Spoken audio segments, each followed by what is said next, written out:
Hola, ¿qué tal? Soy Elia Guardiola y esto es Maldita Narrativa, el podcast donde la comunicación, el storytelling y el marketing emocional se sientan a charlar contigo. Queda muy bonito, pero es que hoy realmente vamos a hablar de uno de los miedos más comunes del mundo, que, si te soy honesta, no discrimina ni por edad, ni por profesión, ni por experiencia, ni tan siquiera por quién seas tú. El miedo a hablar en público. Y no estás sola, no estás solo. Así que arrancamos el capítulo 24 de mi podcast Maldita Narrativa. Siéntate con algún refresco, un café, un pisco labis, porque esto va a arder. Y es que no sé si sabías, pero el dato que impacta es el siguiente. Entre el 70 y el 77% de las personas sienten nervios, ansiedad o incluso pánico al hablar en público. ¿Lo sabías? Bueno, no sé si lo sabías, pero esto es un dato real, riguroso, fehaciente. De hecho, déjame contarte que es el segundo miedo más atroz del ser humano. El primero de ellos es morir. Bueno, todo el mundo teme a morir. Bueno, no todo el mundo, cierto es. Hay quien tiene una mentalidad muy trabajada y una espiritualidad, bueno, pues que la lleva por bandera y encima con un buen ADN para bueno, pues asumir que todos vamos a morir, ¿no? Yo creo que después de un par de experiencias bestias que he tenido a lo largo de mi vida, me han hecho ver la vida de otra manera, me han hecho ver la perspectiva del día a día, de los pequeños momentos, de una forma completamente diferente. Pero bueno, esta es otra historia. Igual me da para otro capítulo hablar de cómo yo estuve a punto de morirme en 2 ocasiones. Pero bueno, esto es otra historia, como bien os decía, y el miedo a hablar en público es el segundo miedo más arraigado en el ser humano. De este porcentaje, que no sé si sabías que esto, entre el 70 y el 77% de las personas, insisto, sienten nervios, ansiedad o incluso pánico. De hecho, es casi más pánico que ansiedad o nervios, porque si os soy honesta, yo cada vez que doy una conferencia o doy una formación, ya sea delante de 10 personas o de 4.000 personas, esos nervios están, pero mis nervios se han convertido en nervios de responsabilidad, por supuestísimo. Ya no son los nervios de miedo o de temor o incluso ese pánico escénico con el que yo estuve lidiando durante los 2 primeros años de dar conferencias, y de esto han pasado ya 10 años. Pues de ese porcentaje, entre un 10 y un 15% sienten un bloqueo tan fuerte que pueden llegar a evitar situaciones profesionales clave, por ejemplo, entrevistas, presentaciones, reuniones de equipo, incluso pedir un aumento. Y sí, el miedo a hablar en público está más extendido que el miedo a las alturas, a las arañas e incluso más que el miedo a la muerte en algunas encuestas. La glosofobia lo llaman porque, bueno, pues viene de gloso, bueno, si vamos ahí a destripar la palabra glosofobia, déjame contarte que proviene del griego, que no me hagas aquí ahora pronunciar la palabra en griego porque no la entiendo, vamos, ni papa. Pero viene de la palabra, bueno, proviene del griego, que es glosa, lo que pasa que aquí lo han escrito estoy ahora en la Wikipedia para definirte realmente lo que es. No tanto para definirte lo que es, sino el origen de la propia palabra. Del griego glosa, es decir, la lengua, y phobos, miedo o temor. De hecho, es tan fácil como entender la glosofobia o ansiedad para hablar al miedo intenso y persistente a hablar en público. Y se trata de un tipo de fobia social específica que puede causar ansiedad significativa y afecta, evidentemente, diversas áreas de la vida de quien la padece. Esto no lo he tenido que buscar en la Wikipedia porque lo sabía. Pero bueno, sí que el origen, te soy muy honesta, lo he buscado porque no me acordaba exactamente de esa combinación.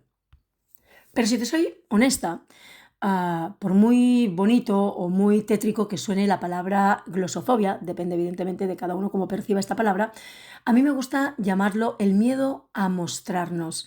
Y es así, porque fijaos, voy hablando en plural y en singular como si me estuvierais escuchando muchísimos, pero bueno, quiero pensar que sé que en algún momento determinado me vais a escuchar muchísimos y que puede ayudar a muchas personas lo que os estoy contando. Fíjate.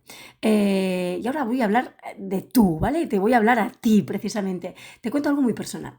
La primera vez que hablé en público como speaker, todavía no era internacional, porque yo realmente empecé a dar conferencias a nivel internacional en 2017, pero sí a finales de 2015, más o menos a finales de 2015, en septiembre, exacto, en septiembre del 2015, sentí que el estómago me había desaparecido.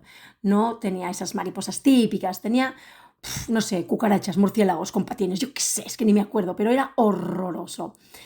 Lo hice igual, pero fue muy jodido. Mi primera puesta en escena me quedé en blanco, me temblaba la voz, me sudaban las manos, me equivoqué un montón de veces.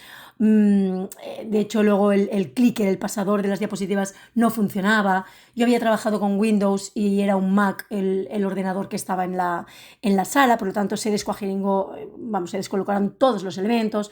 Había puesto los efectos a 0, no, a un segundo, no, a 3 segundos, perdón, a 3 segundos, y evidentemente eso era pasar a cámara lenta. Entonces, bueno, al final lo hice igual, pero encima es que pensé, me van a saltar a la yugular.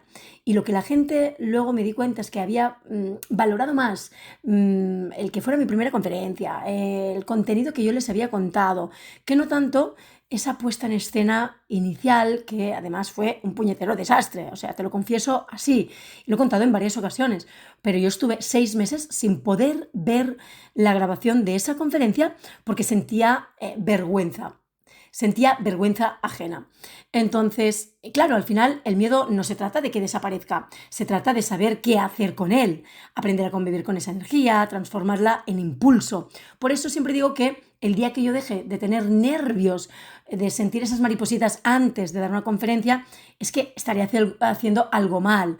¿Por qué? Porque antes era unos nervios, insisto, bueno, pues unos nervios de pavor, de miedo, de temor, pero ahora mismo esos miedos son de responsabilidad, de ganas, de impaciencia, de poder aportar al mundo, de poder aportar a ese público, bueno, pues sumarles, aportarles algo de valor, aunque sea una sola idea en cada conferencia. Así que hoy, después de, no sé, cientos de charlas, aún siento cosquillas antes de subir al escenario, pero ya no me paralizan. Ahora lo que hacen esos nervios, ese cosquilleo, es activarme.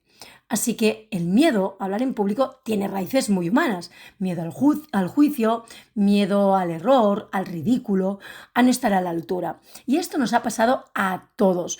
Y siento decirte que les pasa a más, bueno, siento, no, es que es la verdad, les pasa a muchísimas, muchísimas, muchísimas personas.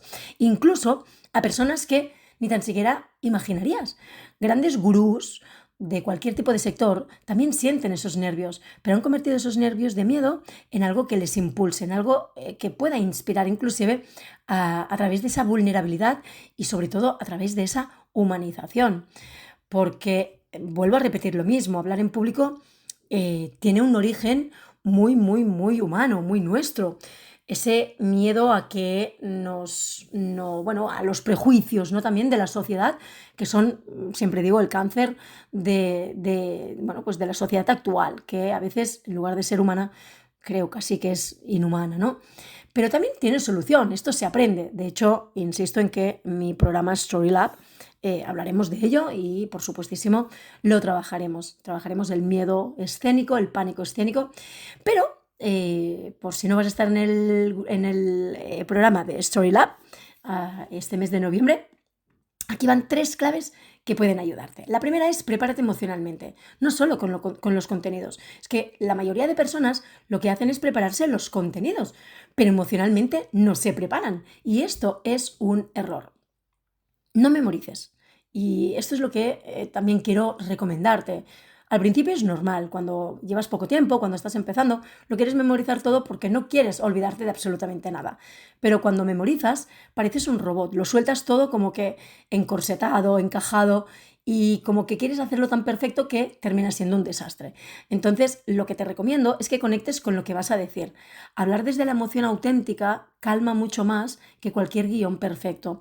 De hecho, fíjate, o sea, para muestra un botón, estoy ahora grabando este podcast, este capítulo de mi podcast, y estoy improvisando muchísimo. Claro que tengo un guión, por supuestísimo, no soy tonta, ni soy poco profesional, pero sí que es cierto que dejo margen a esa improvisación, como lo que estoy haciendo ahora mismo. Estoy improvisando. Y esto dirás, ya, Elia, pero es que tú llevas muchos años. Claro que sí. Al final, la experiencia, las tablas, te dan ese margen para poder improvisar y para poder, bueno, pues ser, para mostrar esa autenticidad de cada uno, ¿no? Esa personalidad. Pero sobre todo, prepárate emocionalmente, prepara cómo te sientes y cómo quieres que la audiencia se sienta al escucharte. Esto es súper importante. Otra recomendación es que tu voz es tu aliada, no tu enemigo. ¿Por qué? Porque la respiración, el tono, las pausas son sumamente importantes. La respiración, de hecho, siempre digo que los que nos dedicamos a hablar no sabemos respirar.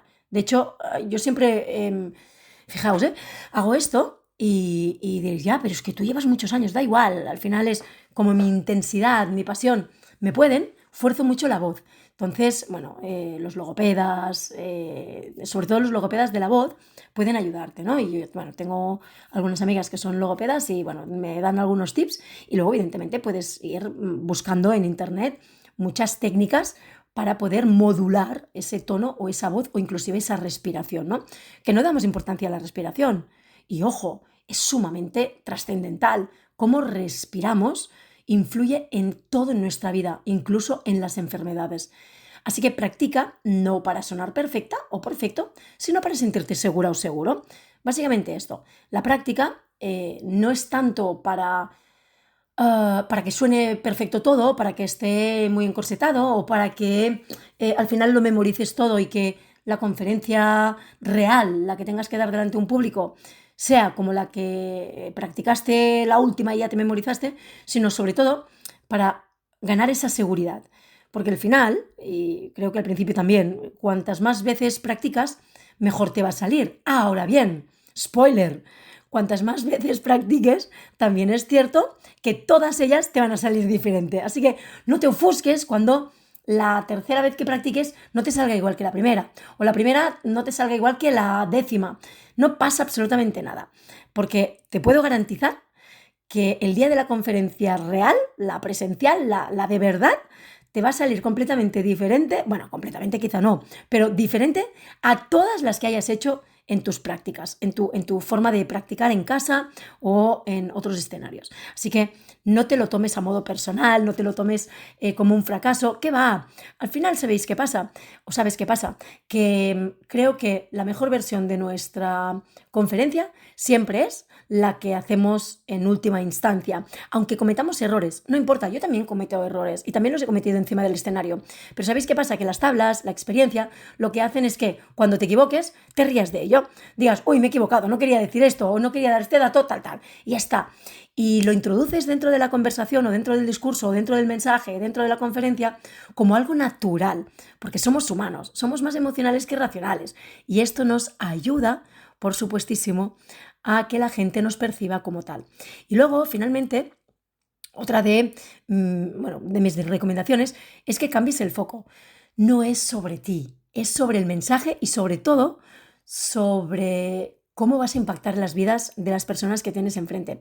Cuando te enfocas en aportar valor, en compartir, en conectar con la audiencia, en hacerles partícipes de tu propósito, de tus valores, inclusive de tu mensaje, el ego se calla, el ego entendido como arrogancia, soberbia, narcisismo. El ego, entendido como esto, se calla y la voz se enciende. Y se enciende en un formato de ego entendido como amor propio, como autoestima. Y esto, señores, señoras, es maravilloso porque conecta con la audiencia. Así que hablar en público es un acto de generosidad, siempre lo he dicho, porque compartes tu experiencia, compartes, ya sea profesional o personal. Y luego también es cierto que compartir, es compartir sobre todo una parte de ti con el mundo. No se trata tanto de hacerlo sin miedo, sino que se trata de hacerlo a pesar del miedo. Porque el mundo necesita tu historia, necesita tu experiencia, necesita tu conocimiento. Así que en el próximo episodio de Maldita Narrativa voy, a ver si me acuerdo, si no lo pongo en el calendario, voy a hablar de cómo construir una narrativa que capte la atención en los primeros 30 segundos. Es decir, el elevator pitch. Porque sí, los primeros segundos importan y muchísimo. Así que gracias por estar al otro lado y si este episodio, este capítulo te ha resonado, compártelo con alguien que también quiera empezar a hablar sin que el miedo le cierre la boca. Chicos, chicas, gracias por estar aquí un día más, una semana más en Maldita Narrativa, donde nacen las historias y las compartimos con el mundo. Nos escuchamos pronto. Un abrazo gigante de esos que apretujan el alma.